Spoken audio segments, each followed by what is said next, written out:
Be me, Caleb, 35, night shift custody coordinator with a pager and bad posture.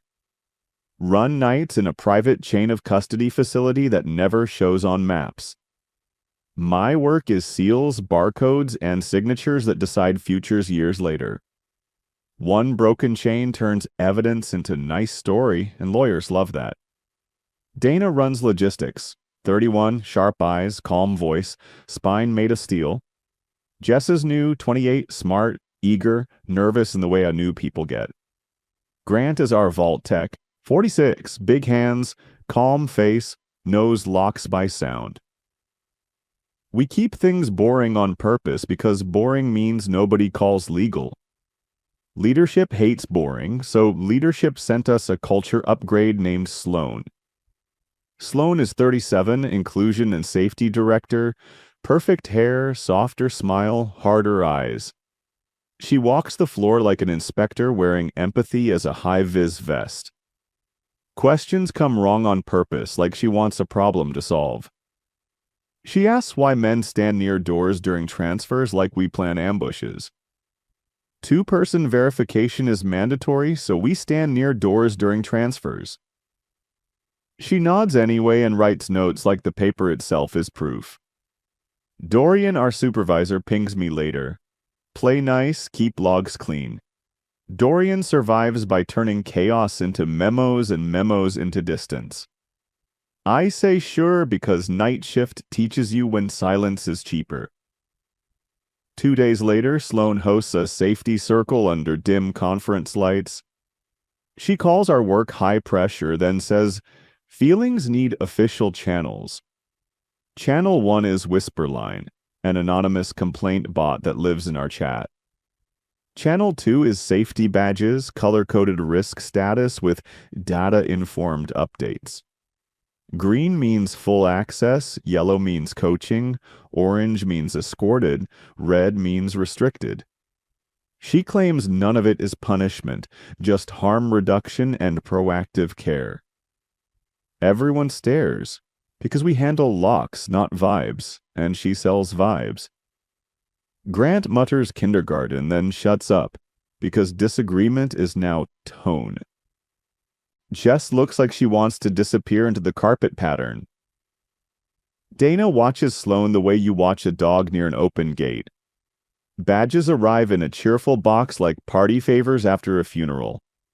Mine is green, Dana's green, Jess yellow. For onboarding anxiety, Grant green. First week stays normal, so people pretend this will fade like other fads. Nights remain a rhythm of intake, verify, seal check, log, vault, breathe. I sign manifests, witness signs, vault door bites shut, chain stays unbroken. Boring feels good until week 2 starts and the system finds teeth. Tuesday night, Grant shows up and holds his badge like it offended him.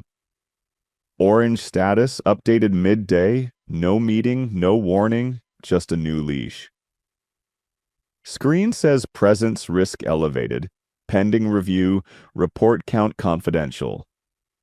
Grant asks who reviewed him, and nobody can answer without summoning Sloan. He says he told a trainee to stop leaning on a sealed crate. Jess whispers maybe somebody felt stressed and used Whisperline. Grant looks past Jess, not mad at her, mad at the new math. Vault door rejects him with a soft beep that sounds like disrespect. Display reads access limited by safety governance like a court order. Dana offers to escort him since her badge stays green for now. Grant refuses because escorted access means accepting public humiliation as policy. He moves to the desk area and starts writing notes like deposition prep. Seeing Grant shaken is like seeing a lockpick break in his hand. More downgrades follow, always clean, always sudden, always wrapped in jargon. Mark turns yellow for tone risk, and Mark barely speaks above a whisper. Toby on day shift gets flagged too, and Toby apologizes for existing. Sloan sends an all-staff celebration email. Reporting up, trust growing, progress real. She includes bright charts but ignores our transfer times creeping upward. Orange staff now require green escorts in key zones, including cold corridors. Every move gains steps. Steps cost minutes. Minutes grow into violations. Violations become paper trails, and paper trails become leverage for governance. First real stumble hits on a Friday intake. Cold box on a dolly. Manifest demands immediate placement in Cold Vault 3, tight temperature window. Cold Vault 3 needs 2-person entry with at least 1 green badge. Dana is stuck in the loading bay verifying external seals with the courier. Jess offers help, but yellow status blocks her from that corridor door. Grant could solve this in 90 seconds with the staging protocol he wrote. Orange status blocks him from the threshold like he suddenly became radioactive. I stand there watching the temperature tick up, feeling time sharpen. Dana arrives, we rush the entry, we stabilize the box, barely. Sloan schedules a reflection review and calls the delay mail urgency dependence. Grant writes, "This is insane," in his notebook without lifting his head. Second stumble comes from our imaging station. Checksum error, known glitch. Grant built the workaround years ago from spare parts and stubbornness. I ask him to step in and he points at his orange badge. Hands-off instruction only because touching equipment now counts as presence harm. Grant writes steps on a sticky note like he is passing contraband. Jess follows the note, hits the wrong menu, and the process fails again. Time window narrows, I take over, fix it, hands shaking afterward. I don't curse out loud because words can be submitted as evidence. Week 3 turns the air cold in a new way. Guys stop offering casual help because casual help can be reframed as pressure. Hallway conversations die because hallways became high-risk zones in the policy. Everyone switches to short-written lines like texting inside a courtroom. Jess asks Mark to help move a heavy crate, and Mark declines politely. He writes he needs a third-party witness because proximity reports are spiking. Jess looks hurt, then angry, then guilty for being angry at all. Fear spreads faster than any fire alarm because fear makes people quiet. Dana tells me quiet makes mistakes invisible, and invisible mistakes kill chains. Odd detail keeps nagging me. Complaints cite door numbers and exact minutes. Those aren't feelings, those are log-level observations with time-stamped confidence. Only someone with access to door logs can write that cleanly. I mention it to Dorian carefully and Dorian answers, "Just document." So I document like it is oxygen. Paper timeline kept off company drives because drives have owners. Badge changes, complaint windows, door logs, shift rosters, all aligned by hand. Pattern shows up fast. Complaints spike on nights. Sloan badges in late. Executives never visit nights unless they want something, and she wants control. I ask security for her badge in record, and security says ask governance. Governance is Sloan, which is like asking a fox about missing hens. Dana joins without saying it directly, sliding screenshots into my locker. Jess overhears once and asks what we're doing, eyes wide, voice small. I lie gently and say process improvement, because truth would break her. Sloan notices the math moving behind her smile. She calls me into her office that smells like citrus and polished control. In her tone, she claims my coordination style carries resistance energy. Apparently, I'm influential, and she insists influence must be held with humility. She tells me to speak less on radios and let others lead more. I tell her radios carry seal numbers and temperatures, not speeches. She smiles and says numbers can be weaponized with tone. Before I leave, she says my badge will stay green if I lean in. Exit message lands when my access to the camera archive door fails once. Second scan works, but the first failure feels like a warning shot. I start locking my notebook deeper, like paper can hide from power. Monthly all hands arrives, and Sloan runs it like a sermon with graphs. Whisperline reports up 200%. She calls it trust and healing. Male clustering incidents down in the vault corridor, she calls it success. Truth is simpler. Men stopped going there unless forced because risk is random. Leadership claps softly, terrified of looking unsupportive on record. Next morning, Grant's badge flips from orange to red. Red status bans him from every vault zone, cold zones included, no exceptions. Grant built half our workarounds, and now he becomes a spectator. He tries to meet Dorian's eyes, and Dorian looks away like a coward. Grant returns to nights with a notebook and nothing else. He tells me quietly someone wants him gone, and I don't pretend surprise. He says this isn't safety, it's control, and control needs enemies. The day before a major transfer, our system posts a priority alert. High sensitivity inbound, strict timing, strict temperature, strict chain, legal hold attached. Batch includes cold items, sealed packets, and one vault case flagged do not deviate. Those words turn my mouth dry, because do not deviate means do not breathe. Sloan sends a cheerful note. Governance will observe excellence, overrides require values review. She says she'll be on call as if she is doing us a favor. I feel my skin crawl because she wants a hand on every lever. Night of the transfer hits and the building feels heavier than normal. Loading bay lights bleach everyone into tired ghosts with clipboards. Courier arrives with a locked case and cold box strapped to a dolly. I check seals, read numbers, compare manifest. Everything matches. Dana witnesses, Jess records, rhythm almost returns, then alarms chirp. Cold vault 3 temperature creeps upward, 1 degree, then 2. Backup unit needs a manual kick behind a maintenance panel. Grant knows the bypass sequence because Grant wrote it, lived it, fixed it. Red status blocks him from the cold corridor door like an invisible wall.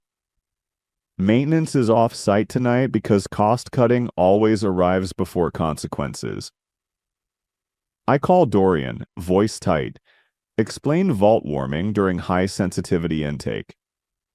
Dorian says ask Sloan for an override because overrides belong to her kingdom. I call Sloan and she answers immediately like she was waiting. Sloan's voice is calm, teacher calm, the calm that makes you feel guilty. I explain temperature drift and admissibility risk using short words, no emotion. She asks me to describe risk without panic framing. I say drift compromises chain, compromises legal hold, triggers demand letters. She says safety matters more than admissibility, like she can rank disasters. I ask for emergency override so Grant can enter and fix the bypass. She says Grant is red due to coercive reports, and reports must be honored. I say Grant is blunt, not coercive, and she cuts me off. She says my defense proves I'm embedded in old culture patterns. Next, she suggests using green staff, and our green staff are already maxed out. After that, she suggests empowering Jess, forgetting Jess cannot legally enter that corridor. When I remind her, she calls it a coaching opportunity. Override denied, no exceptions, because exceptions recreate harm, end of discussion. Hate blooms quiet in my chest, because quiet is all I can afford.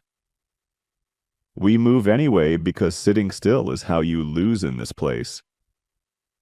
Dana stays at intake. I sprint toward the cold corridor with my clipboard. Access panel flashes a new rule. Manual bypass needs 2 green signatures. Grant used to be signature 2, and now he is a red ghost. I call him over because dignity is less important than salvage.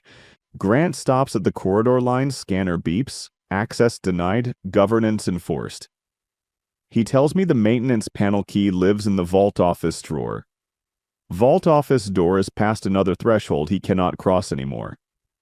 I run to the vault office, badge in, yank the drawer open. Key is missing, pocket empty, logbook slot bare like a pulled tooth. I call Dana, ask if she moved it, and she says she never touched it.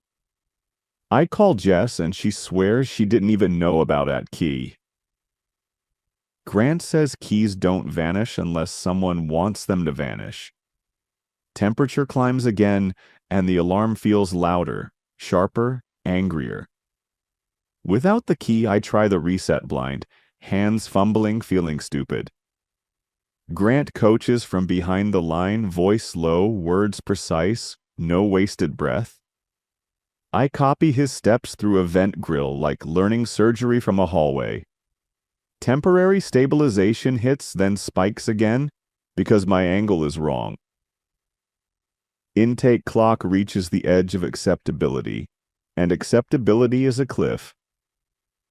Dana says stage the cold box or lose it. Courier asks why we're delayed, and couriers only care about signatures. I choose the interim fridge, a short hold option with strict justification requirements. I document justification like my life depends on ink. Grant watches me write and says softly, "Paper won't save us." I tell him paper is all I have, and he nods with tired pity.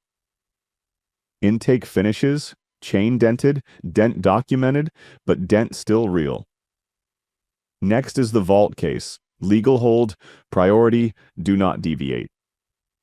I roll it into Vault Zone 4 under sterile lights and camera stare. Case goes onto the designated shelf, barcode scans clean, seal numbers match. Shelf sensor pings a weight mismatch alert, and my heart drops hard. Weight mismatch means foam shifted, shelf faulty, or something inside missing. Grant says both possibilities exist, and the worst one is the real threat. I call Sloan because she demanded involvement in anything that looks scary. I request permission to open for inspection under procedure. She says opening is traumatic and requires a safe witness with green status. Dana is green but still juggling the cold vault mess and courier paperwork. Jess is yellow, and Sloan refuses yellow for high sensitivity openings. I tell her we're running out of time, and she says timing is patriarchy. Laugh almost escapes, but it would sound like a breakdown. Sloan says she will come in person to supervise safely. Arrival in 20 minutes. 20 minutes later, Sloan appears in a blazer-like armor. She walks past Grant without looking at him like he is furniture. Green badge scans, vault door opens. She steps in with calm authority. She tells me to step back, says she will lead the opening. She calls it a ritual, not a procedure, and my stomach turns. Dana arrives breathless, and Sloan praises her for holding emotional labor. Jess hovers at the threshold, not allowed inside, watching like a trapped kid. Sloan asks me to dim a camera feed for privacy safety. I say cameras record or don't, and policy forbids selective darkness. She says exceptions are fine when safety is involved. Dana flinches, and I note it because flinches become evidence too. Outer seal breaks under camera, tape peels clean, log captures everything. Secondary pouch opens, inner container appears, foam cradles an empty slot. Serialized insert listed on the manifest is missing. Weight mismatch wasn't a glitch, it was a warning label. Dana swears, then bites her tongue like words are knives now. Sloan inhales, smooths her face, and says center process over panic. Empty slot stares back like a missing tooth in a perfect smile. Missing insert means compromised case, compromised chain, compromised legal hold. Legal fire is coming, and legal fire does not care about feelings. Sloan suggests filing through Whisperline to protect witnesses. She says it like prayer, and I feel something cold settle inside me. Dana asks how it went missing, and Sloan says do not speculate. I ask to review corridor cameras, and Sloan says review must go through governance. Governance is her, and the trap clicks shut again. Dorian arrives in a wrinkled shirt, eyes bloodshot, voice suddenly sharp. He asks for a timeline, and I hand him my paper notes. Relief crosses his face because notes are life rafts in legal storms. Sloan speaks first, framing it as a breach by old culture patterns. She implies men felt entitled to access, so restrictions must tighten further.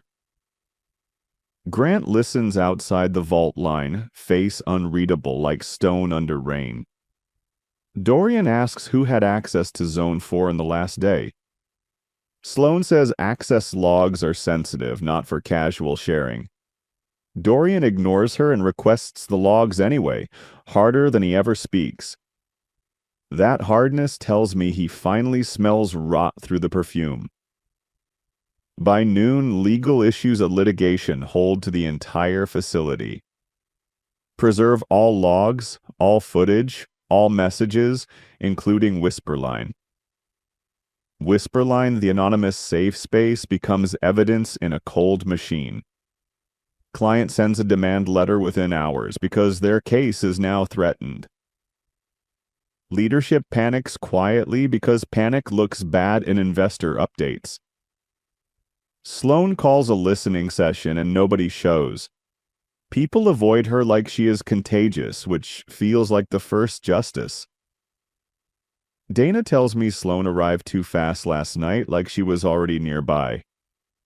Dana also noticed Sloan's confidence asking for camera privacy, like she rehearsed it. Memory of the missing maintenance key makes bile rise. Keys vanish only when someone with access wants them to vanish. Legal begins interviews and the air turns icy. Grant tells Legal his red badge hit right before key failures began. Mark tells Legal he got yellow for tone despite barely speaking ever. Jess tells Legal she felt used because the system shoved her into danger. Dana hands over screenshots of badge updates and complaint timestamps. I hand over my paper timeline and mention the camera dim request. Legal's eyes change on that detail because cameras are sacred in chain work. Next day, Legal calls me into a windowless room and plays a clip. Whisperline's submission, disguised audio, but the phrasing is formal and consistent. It references door numbers, minutes, and presence risk, like a policy memo. Legal says anonymity is not absolute because systems leave fingerprints. Multiple complaints came from a device that touched admin panels. Admin panels exist in two places: governance office and camera archive room. My archive access glitched after Sloan's office talk, and the puzzle locks in. Legal correlates door logs with complaint windows and badge downgrades. Pattern is clean. Complaints spike minutes before red badges appear. Complaints mention male clustering, conveniently removing men from vault routes. Spikes align with night Sloan badged in late, always around key windows. Late entry is logged, and logs do not care about her smile. Camera review starts, and Legal pauses at a clean rectangle of darkness. Blind spot near Vault Zone 4. Added 2 weeks ago as a privacy safety curtain. Request came from Inclusion and Safety Governance. Governance is Sloan, and now the noose tightens without emotion. Footage shows Sloan entering the corridor alone during the intake window.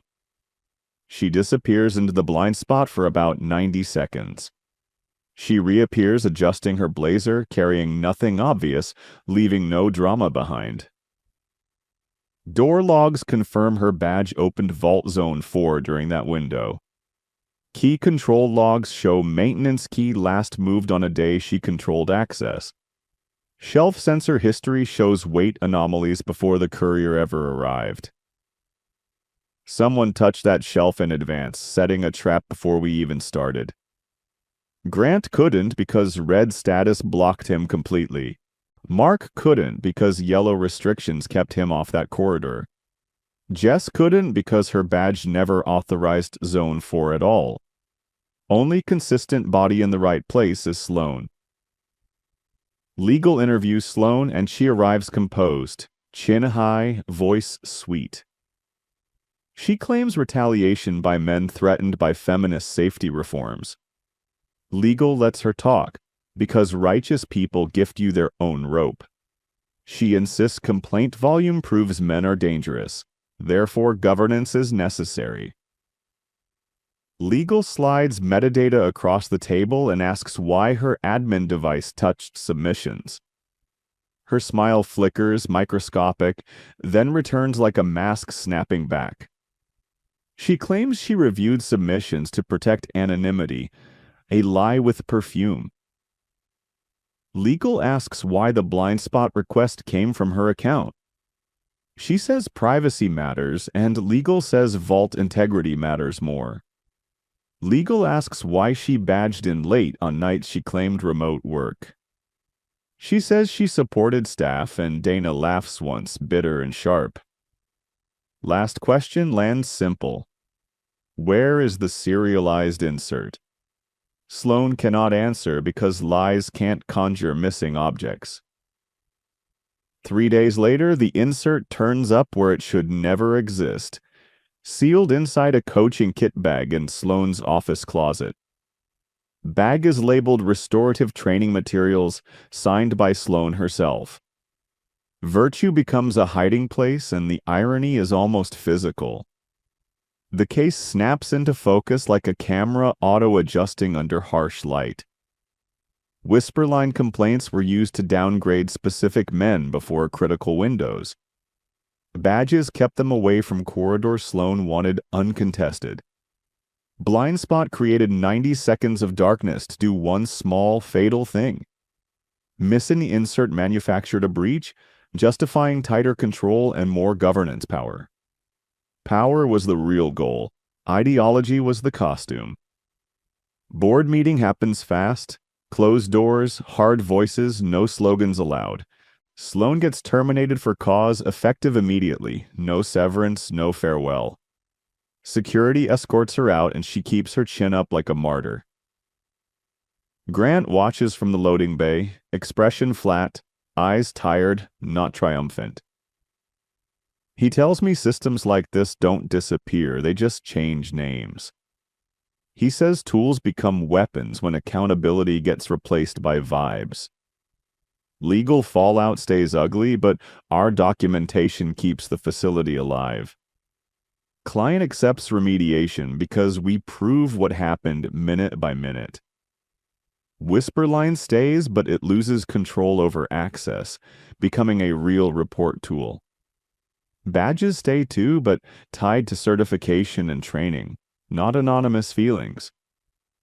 Camera blind spots get banned permanently with a policy written in pure rage.